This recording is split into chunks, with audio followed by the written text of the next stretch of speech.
So I decided to do this, record this. So I have a that's the part number. It's a oil pressure switch from Euro Electronics. So first thing I did was, as you can see, we put gray RTV on the bottom of that to trace an oil leak, and the oil leak is coming from the oil pressure switch. So today we're gonna change it out. The oil pressure switch on this bike is a 22 millimeter, but I do not have a 22 on here. This is a 7/8, and it has to be a long socket, a deep socket. So it shouldn't take me that much to break it free. Oh, man. Oh, you gotta take this off. I gotta clean it with some brake cleaner or something. There you go.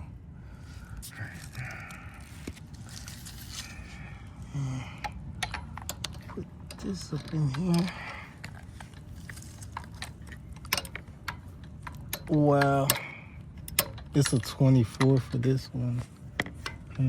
This one ain't going. Alright. That's the part number.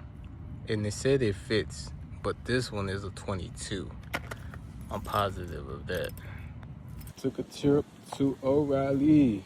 Got a 24 socket. Cost me about 13 change. Should work. Yes, it does.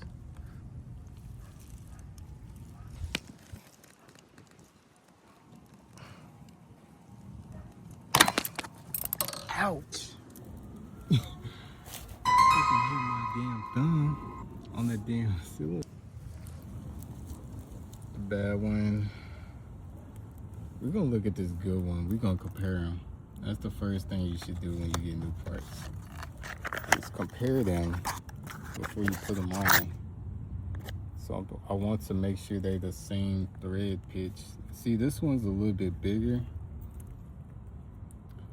on the hole, but they said that this is supposed to fit my bike.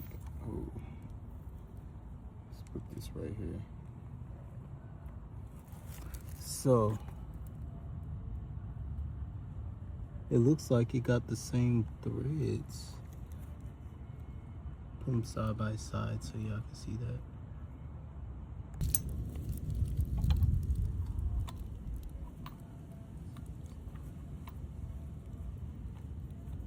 I'd rather see if it fit first before I put the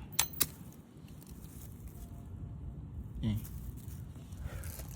Don't want that messing up my readings. Next thing you want to do is get you some of this right here. Thread sealant, high temperature. Not regular Loctite. And you want to put it on the first 3 threads. I would say 2 to 3, but I'm putting it on 3 because I think this is just a little bit longer. So here you go. It's probably just a little bit. There you go. There you go. It's probably just a little bit over, but it's okay as long as it ain't the whole thing.